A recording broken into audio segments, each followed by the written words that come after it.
The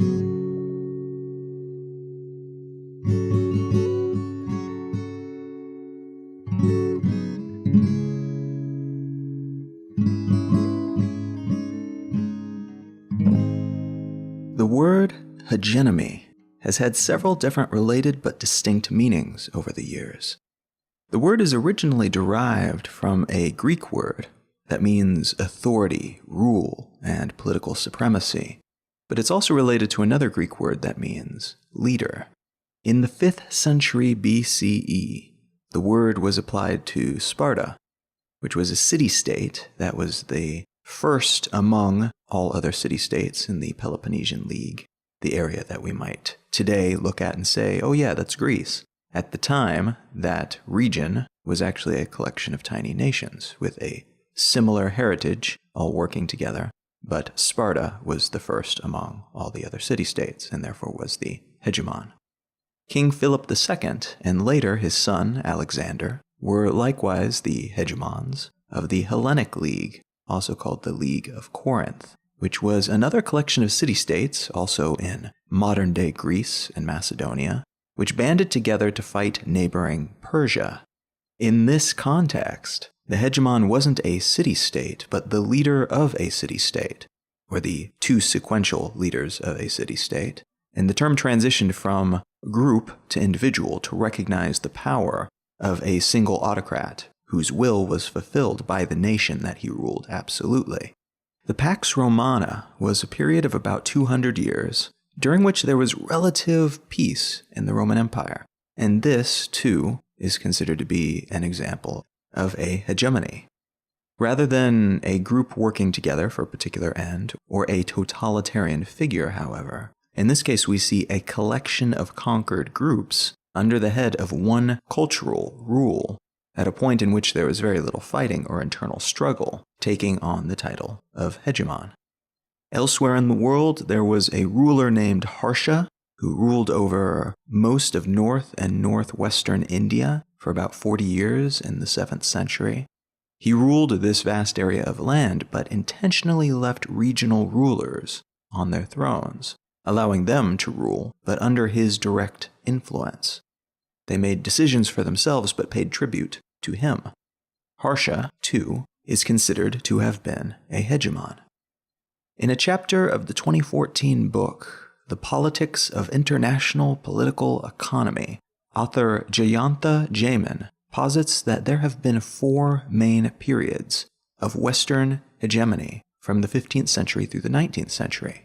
The first, by Portugal, from 1494 until 1580, which was defined by their dominance in navigation. The second, by Holland, from 1580 until 1688, which was based on their control of credit and money. The third, by Britain, from 1688 until 1792, which was defined by their textiles and naval superiority. And the fourth also had Britain as the hegemon from 1815 until 1914, which was achieved through the dominance of their industrial might and railroads. There were other periods of regional and flash-in-the-pan hegemonies during those 4 centuries, but most of these brought few of the traditional hegemonic benefits to the rulers, as was the case with King Louis XIV and Napoleon and their attempts to become hegemons of Europe. Their efforts were stifled by Britain in most cases, and therefore they had relatively limited impact, at least compared to other fully fleshed out hegemonies over the centuries. Moving into the 20th century, we saw many so-called great powers with a capital G and a capital P, but no global hegemonies. And because diplomacy and politics and war had become increasingly global and less strictly localized, this meant that regional spheres of influence, like those owned by the British and the Japanese and the United States, and many others, spheres of influence that, at any other time in history, may have been considered hegemonies, were no longer what they would have been in those past centuries. Was it impressive that the United States influenced a great deal of what happened in Latin America? Sure. Was it a hegemony of the kind that Rome enjoyed back when the Mediterranean world was theirs to control, and the world beyond that region was cut off by geography and other factors? No way, there's no comparison. Mid-century, though, after World War II, the number of great powers in the world shrunk, and those that remained, those that could be called global powers, and in the case of the US and Soviet Union, global superpowers, because their spheres of influence extended much further than those of most other nations, came together to form the United Nations. What followed was a period that we often call the Cold War, and which is considered by many to be a globe-spanning struggle between two sprawling hegemonies, that of the communist Soviet Union and that of the capitalist United States. What's notable here is how the term has once again changed shape, as the nature of rule and diplomacy has also changed. The United States did not rule the countries that it worked with, and in some cases ordered around as part of the NATO alliance, and yet it still had massive enough influence to be considered the leader of this group. It was the most vital of components in a powerful multi-component system.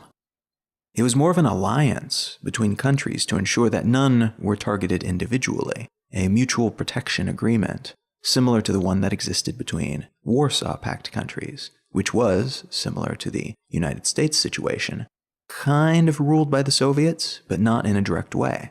The countries were still technically individual countries, but they shared enough desires and priorities and ideology, not to mention perceived enemies, to make it worth their while to team up.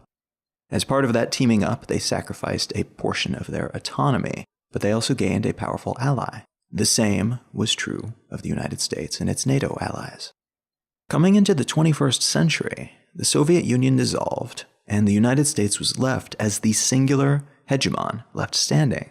But many have argued, and fairly convincingly, in my opinion, that the United States never achieved the status of global hegemon, despite its counterbalance, the Soviets, disappearing.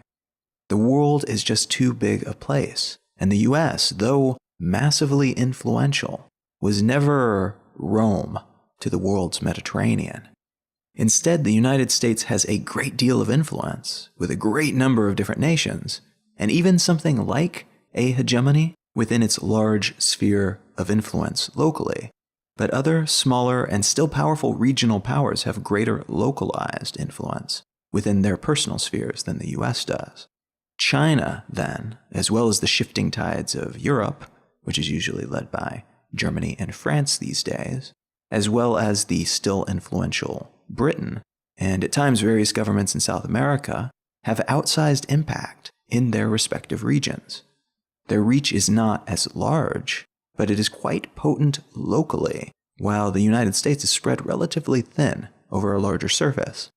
And therefore it has a little bit of sway everywhere, at least a little bit of sway, but not as much in most places as the hegemonies of the past had in their areas of influence. That said, there are others who see the United States as the first of a new type of hegemony. Just as the term changed many times in the past, it's posited that this word once again took on new meaning in a world in which all nations are inextricably connected, and trade and communication are far more powerful and rapid than ever before in history. The US might lack the military might to put down opposition by the entire planet within its entire presumed domain, but they do have massive amounts of soft power, of cultural and economic and diplomatic power, which, when paired with their still quite formidable military might, adds up to something more tactically useful than more traditional and somewhat cumbersome hard power in the 21st century. What I want to talk about today is cultural soft power, and in particular how cultural soft power can change hands without a shot being fired or a conflict being declared.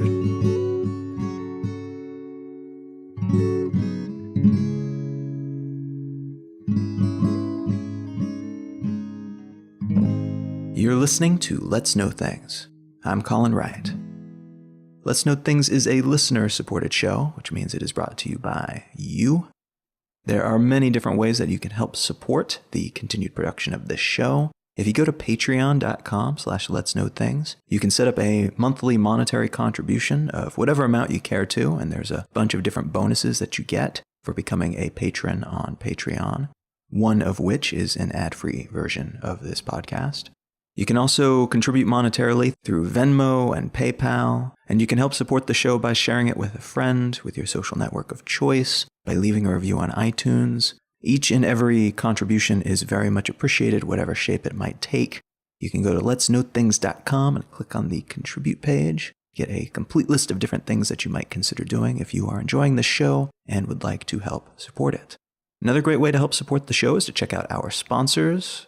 The first sponsor today is Audible. I am a huge fan of audiobooks, and Audible is my audiobook library of choice. If you go to audibletrial.com/LKT, you will receive a free month of Audible and an audiobook of your choice from their extensive library. Stick around till the end of the show and I will give you a book recommendation if you don't have a book in mind already to spend that audiobook credit on.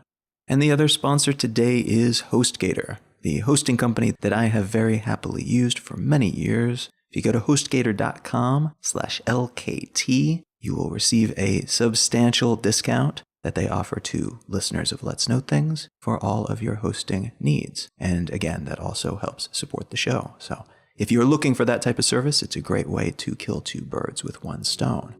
All right, let's get back to the show.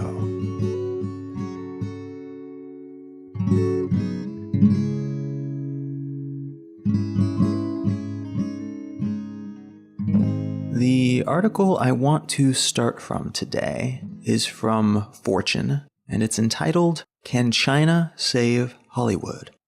This article lays down some pretty sobering numbers about the state of movie theater attendance in the United States. The number of movie tickets sold each year in the US and Canada has dropped by 80 million. That's 80 million fewer tickets sold every year over the course of the past decade. And per capita attendance is down to under 4 tickets per person per year, which is a 14% drop since 2007. So there's a drop even for people who are still going to movie theaters. On the other hand, as this article details, things are looking pretty dang good for the film industry in China. From the article, quote, "Last year alone, the country added more than 7,500 silver screens, and its national total surpassed the number in the US, which has stayed constant at about 40,000 since 2013. At some point in the near future, projections range from a few months to 2 years, China will also overtake the US as the largest generator of box office revenue in the world. Already, the Chinese media and entertainment industry as a whole is worth an estimated $180 billion, end quote. So, a pretty big opportunity there. And this article goes on to use the newest Fast and the Furious movie, and apparently there are 8 of these movies in the series, which is just astounding to me. That is a lot of car stunts and explosions. But that movie recently became the best-selling Hollywood movie ever in China. Now, it's worth mentioning that most movies do not make it into China. It only recently upped its foreign movie cap from 34 to 38, meaning it only allows 38 movies not made in China to be shown in China each year. For contrast, there are over 700 theatrical releases in the US each year, and that doesn't take into account many indie films and foreign films that have recently become available in the region, and film-like content that is made for Netflix and other on-demand mediums. And as a result of this massive import limitation, most of the big hits in China right now are made by Chinese studios. And few of these locally made movies have any brand name recognition. There's no Wonder Woman, no James Bond, and many of them fall into the absurdist comedy category, which is a genre that's relatively cheap to make, and which doesn't tend to translate well outside of the culture in which it's produced. That type of comedy is usually just way too culturally specific. But again, despite the limited number of movies brought into the country each year, China is the new hot place to be for film studios. They've experienced a 144% growth in box office revenues since 2012, compared to a 6% growth in the US. And they recently surpassed the US in total number of movie screens in the country. They now have 40,917, compared to the US's 40,759. Now, foreign markets in general have become increasingly important to US-based studios over the past decade or so, in part because of the crazy amount of content that is easily available and accessible to US consumers. It's worth remembering that video games and books and concerts and myriad other entertainment options also compete with movie watching for America's recreation budget. But these markets are also becoming more important because they are reaching meaningful points numerically. In the US and many other Western nations, we went through a period of theater building in the 80s and 90s, and we were already fleshing out and upgrading that infrastructure in the decades before that. And in the age of pinball and arcades, the movie theater was a seriously cool place to be. Alongside malls, it was one of our third places of choice. That is, the place that we would go that was not home or work for adults, or home or school for kids. This is no longer the case, though, as theaters have become just one more entertainment option among many, and a somewhat expensive and inconvenient one at that, compared to our other options. In places like China, on the other hand, the movie theater is just now arriving for many locals. Which isn't to say that they didn't have theaters before, but rather that because of the recent and immensely rapid growth of the middle class in the country, a huge quantity of people are only just now able to consider doing middle class things, like buying $7 coffees and spending more money each month on entertainment. Now, there are, of course, similar entertainment options in China as there are in the US, but because movie theaters are somewhat novel and interesting to them, and because the theaters that they are building are all modern and have all the cool bells and whistles that US theaters have been comparatively slow to adopt. 78% of the screens in China are for 3D movies, for instance, compared to only 39% in the US. Because of that, attendance at movie theaters in China has been substantially higher than in other places where the movie theater heyday arrived earlier. It's also important to note that up to 95% of a film's total revenue is generated in theaters. That number can vary greatly, especially if you take into account merchandising opportunities like action figures and t-shirts, and the increasing attention that's being paid to various at-home on-demand services. But initial theatrical releases still make up a heaping portion of the overall money pulled in for most big-budget studio films. And what we're seeing is a shift toward newly emerging middle-class heavy markets worldwide for that kind of participation in the movie theater industrial complex. That most recent Fast and the Furious movie, The Fate of the Furious, made $388 million in China.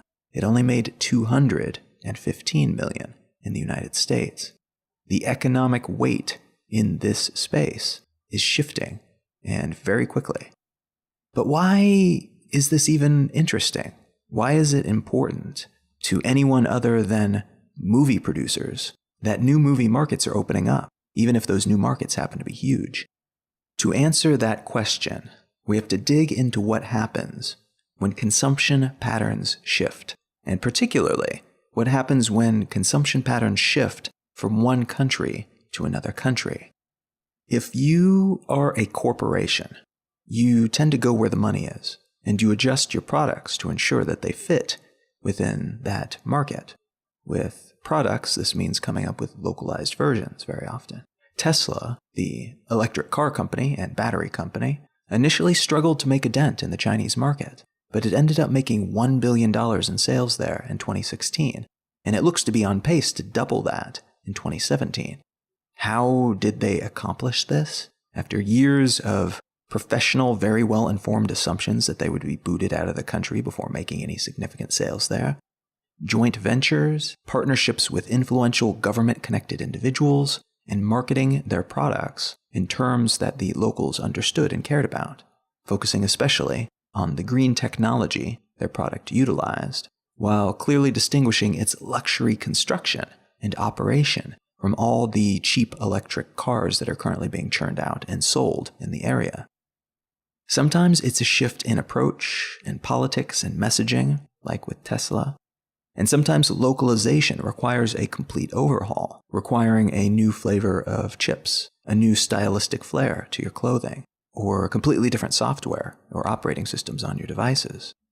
With cultural products like music and movies, this move to a new market often means adjusting the content of that media to better suit local tastes.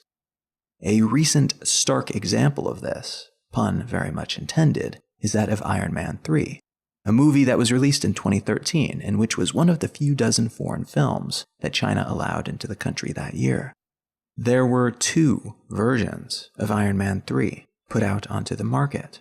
One was released in China, and the other was released in the rest of the world, in every other market except China. The Chinese version of this movie includes a more fully fleshed out Dr. Wu character who is played by a Chinese movie star, and another character who is played by another Chinese movie star, who's credited in both versions of the film but who shows up only in the Chinese version. Additionally, extra content shot in China featuring a gaggle of Chinese schoolchildren and one of the aforementioned Chinese movie star playing a character who saves Iron Man's life wasn't even shot by the director of the film, Shane Black. Robert Downey Jr., who plays Tony Stark, the man behind Iron Man, never went to China to shoot that portion of the movie.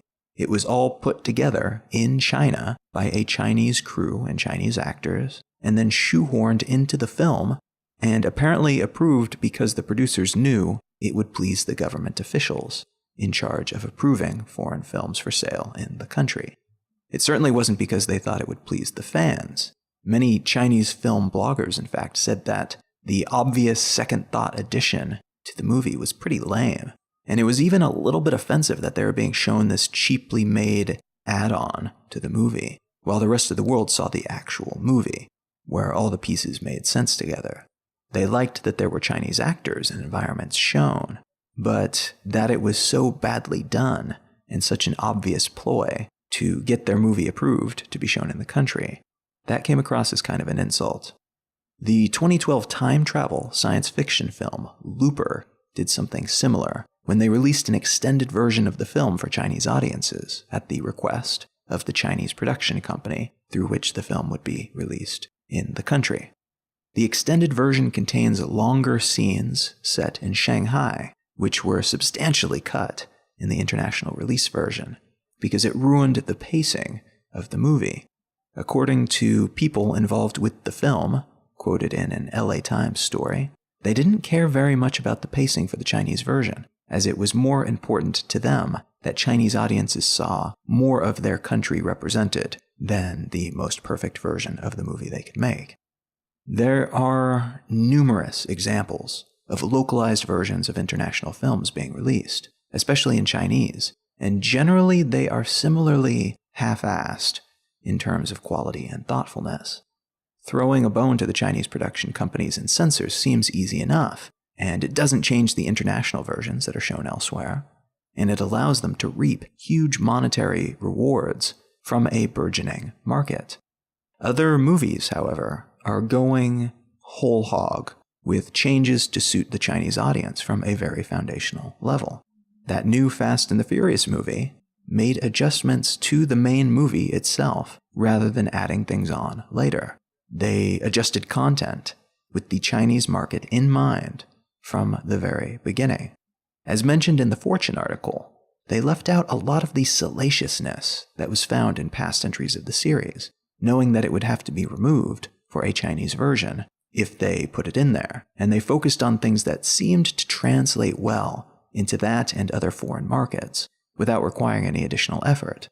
Namely, they focused on stunts and simple plots and beautiful actors and a lack of subversive ideas like sex and political content. And to quote a film expert from the article, they tried to stick with things that have proven successful in China in the past, including, quote, smashing stuff up and being brave, end quote.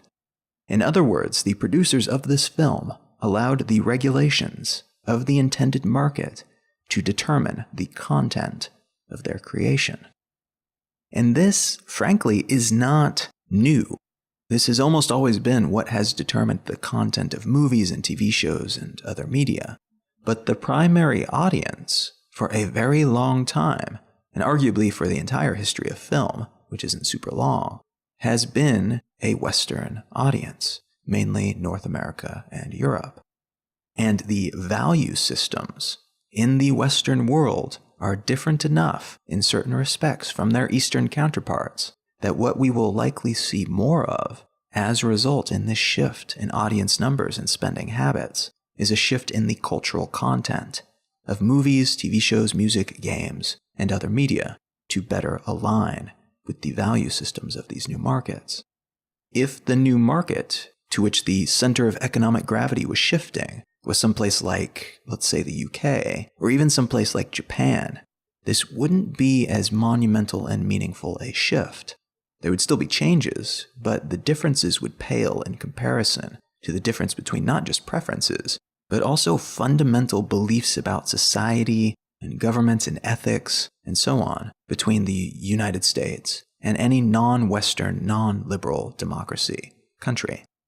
In China, everything is more heavily regulated and controlled by a central governing body. Their internet is censored, blocking many external sources and providing local replacements, all of which are also controlled and monitored by the government. Local journalism must be approved by government censors, and the economy, while not a total planned economy like was found in the Soviet Union, is still centrally orchestrated to a large degree by the government. Those with party connections have huge advantages, while those without any connections to the government live in a completely different reality. Though I should mention that in that last case, the US and many liberal democracies may have more in common with China than most Americans would like to admit.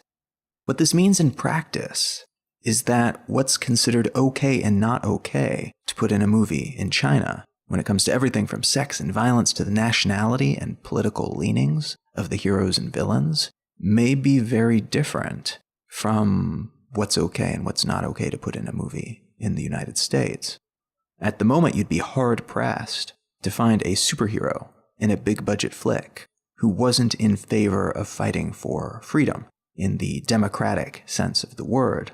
But that word might mean something very different to someone living within a socialist dictatorship. As the audience, and resultantly the money, shifts toward the Chinese sphere of influence, the content of media produced for their audience will also shift. This shift has already started, and it's likely we'll see more of this and more explicit examples of it in the near future. So, why does this matter? What's the big deal if more non-American, non-Western values find themselves in movies made for international audiences? From the standpoint of morality and being morally malleable, maybe there's nothing wrong. It's just a different set of ideas.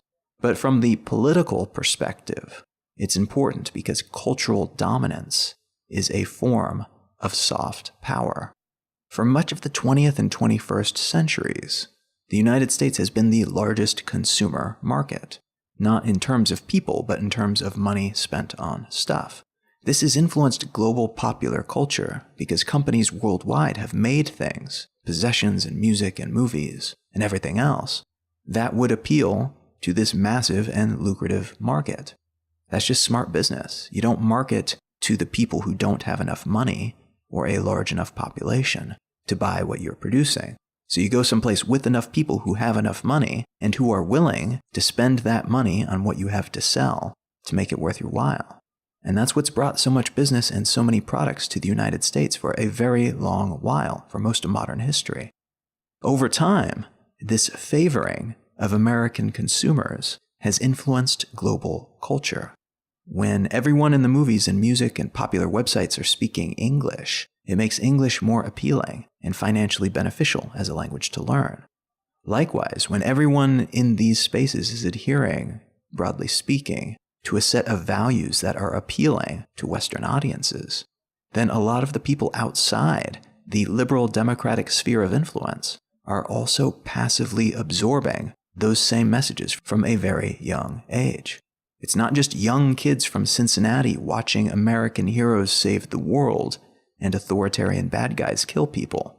It's also kids in authoritarian countries who are taking in those same messages. It's not just young adults in the relatively sexually liberated West consuming sexually charged music and TV shows. It's also young adults in the relatively sexually repressed Middle East. The concept of dating in the let's get a coffee and go on a date and see if we like each other sense of the word was unfamiliar to many cultures up until very recently.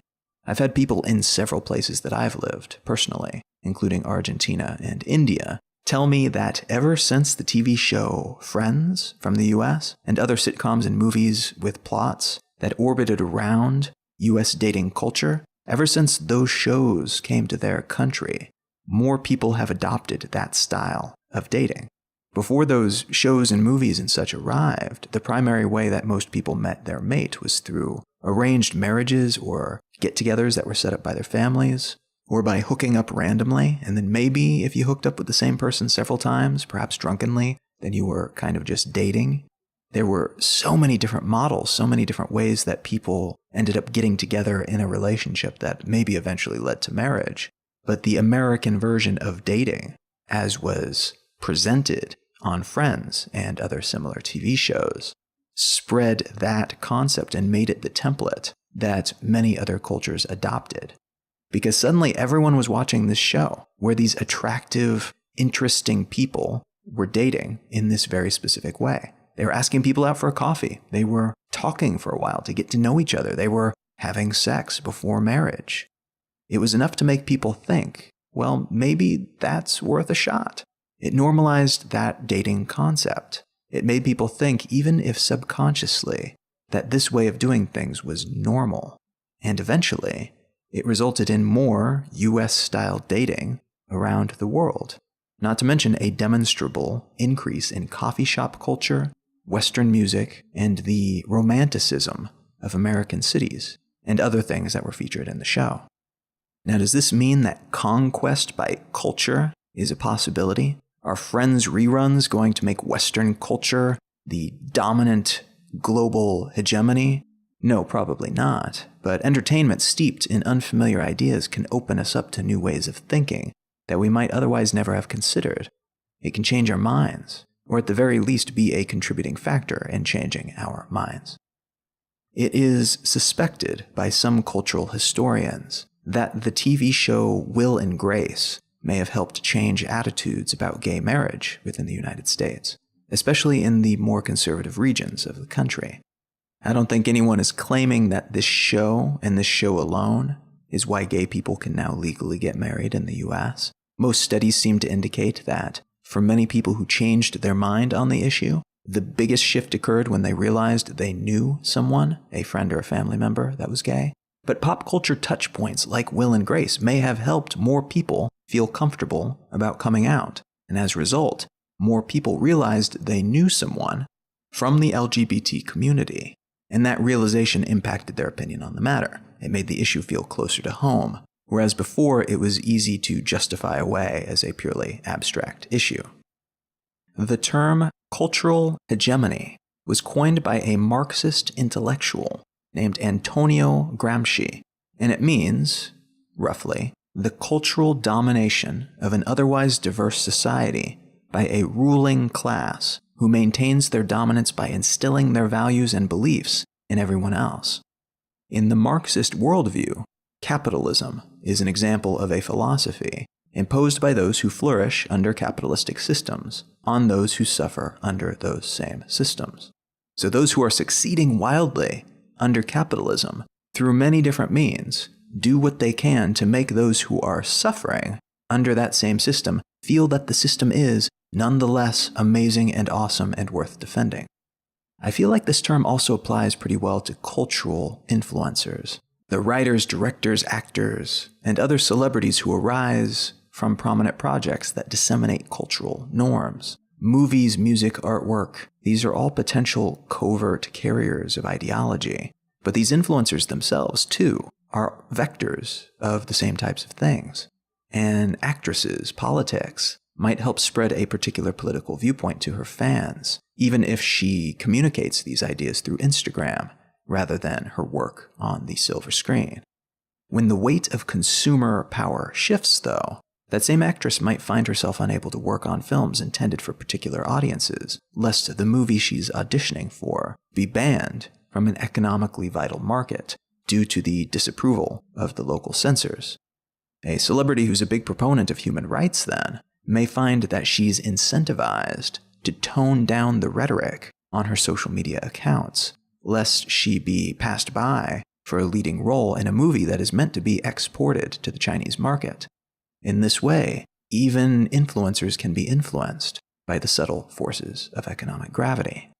Now think about the concept of cultural hegemony on a broader scale.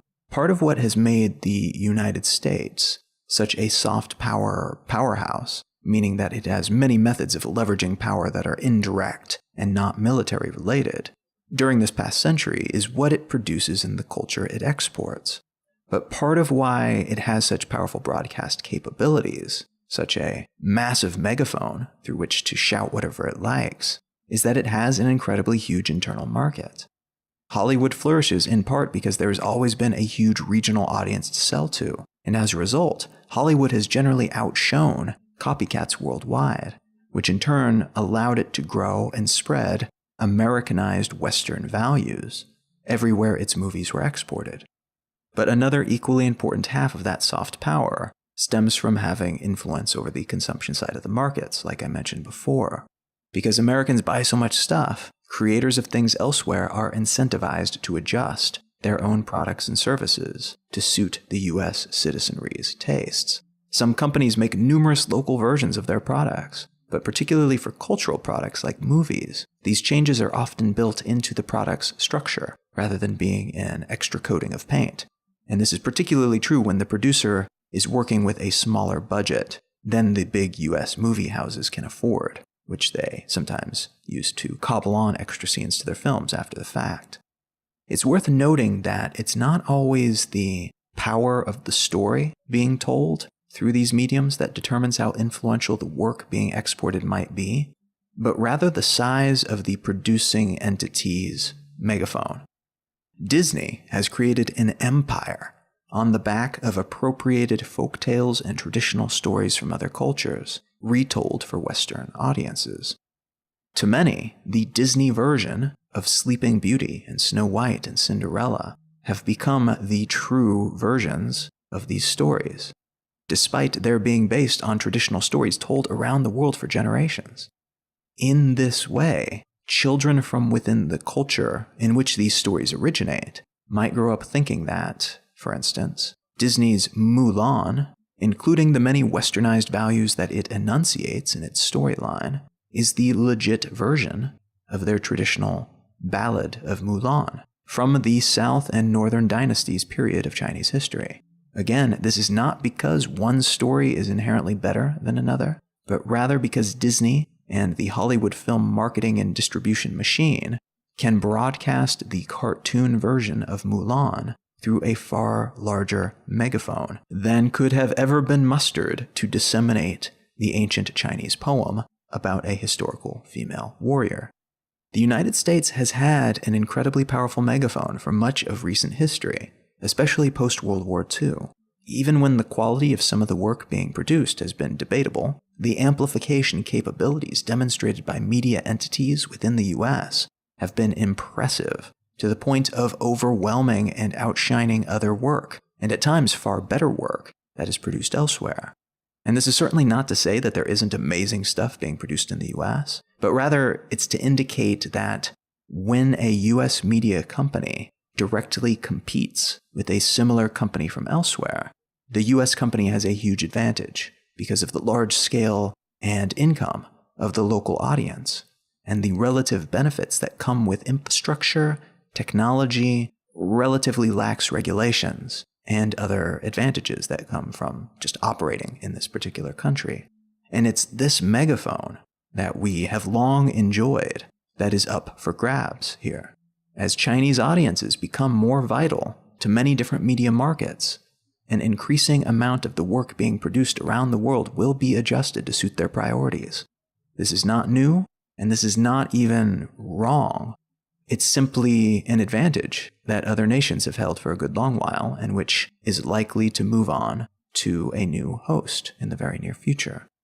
It's important to recognize that this is happening because it helps us understand why, looking around, a Westerner might feel culturally superior due to the seeming omnipresence of their ideas scattered throughout pop culture, even though there are other ideas that are held with equal regard, and in some cases by far more people elsewhere in the world. It's easy to believe that democracy is this obvious thing to root for, but for a huge percentage of the planet, that's simply not the case. It may seem that cultural plurality and government accountability and a free press are obvious cultural priorities, but again, for a lot of people, this is not the case, no matter what we see on TV shows and in the movies. It only seems that these are priorities because very often we look around and that's what we see. It's a filter bubble, much like the ones that we encounter on social media, where these networks show us things that agree with our existing ideologies and preferences. And lacking an awareness of this reality, we are just as prone to making flawed assumptions about the supremacy of our ideologies in the real world as we are online when we are constantly exposed to ideas that merely support our own rather than challenging them. The shifting of weight, the handing off of that biggest of cultural megaphones, it could take a while, or it could take only a couple of years. To some people, in some industries, the handover has already taken place. And some people are already looking forward to a time, also in the not-so-distant future, when that megaphone switches hands once again to maybe an Indian superstate, in which the country's current economic issues have been taken care of, and more stable governmental processes have taken hold, and something very much like a less authoritarian Chinese economy comes to dominate global markets and cultural conversation. Of course, it could be someone else whose voice rises higher after China has had its turn. Or maybe someone will swoop in beforehand, snagging that megaphone before China can get a proper grip on it. And they instead will share their ideas far and wide. Maybe the US will change things around and redouble its hold for a while, prepping for another century of cultural hegemony, if not absolute hegemony. Whatever the future may hold in this space, understanding these forces that can influence and amplify our beliefs, or simply echo them and make them seem amplified, allows us to more clearly see what's happening in the world, but also better understand how we are manipulated, and how we also, at times, can be passive participants in the large-scale manipulation of others.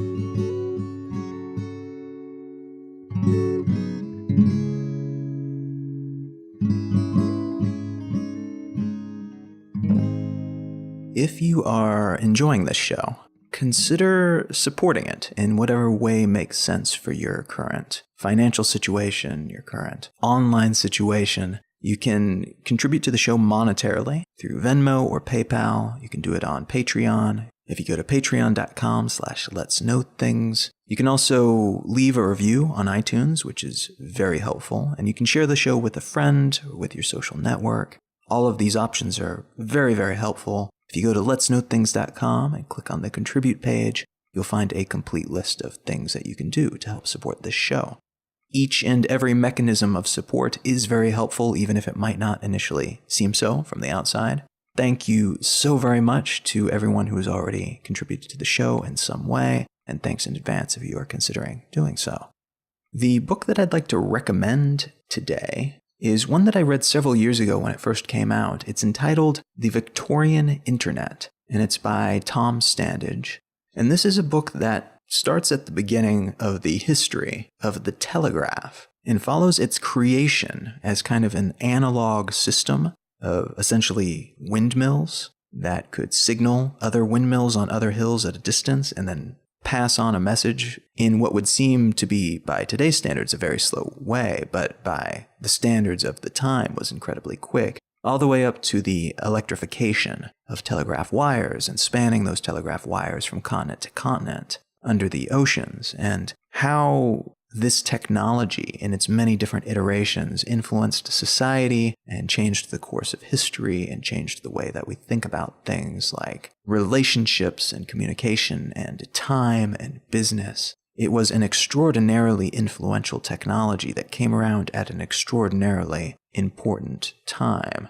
And its different incarnations actually influenced several different important pivot points in history. If you're looking to understand the internet and the mobile internet and smartphones and the way that modern technologies are influencing the world and what could happen next, this story to me serves as a very valuable analogy because it is the story of the Victorian internet. It is the story of what happened when this type of dramatic changeover happened in a previous time. And this is a worthwhile read no matter how you procure it. You can get it at your local library, your local indie bookstore, grab it on your Kindle or your Kobo. But you can also get an audiobook version. And if you go to audibletrial.com/LKT, you'll receive a 30-day trial of Audible, but also a credit for an audiobook of your choice from their collection. And that means you could spend that credit on The Victorian Internet by Tom Standage and get it completely free of charge. Not a bad deal. And in doing so, you would also be helping the show, which is also a pretty good deal in my opinion. I'd also like to recommend HostGator, my hosting company of choice. I've been using HostGator for many years after switching over from several other hosting companies that were subpar in comparison. If you are looking to build a blog or a portfolio site or a site to host your photography or a site for your business, HostGator has everything that you need at very reasonable prices. They have excellent customer service. And if you go to hostgator.com/LKT, you will receive a very substantial discount off of their already quite reasonable prices. That's hostgator.com/LKT. You can find out more about me and the work that I do, including the books that I have written, at colin.io. You can find me on pretty much every social network at Colin is my name. You can find the show notes for this episode and every episode of Let's Know Things at letsknowthings.com. And you can find my blog at exilelifestyle.com. Thank you so much for listening. I am Colin Wright, and I will talk to you again next week.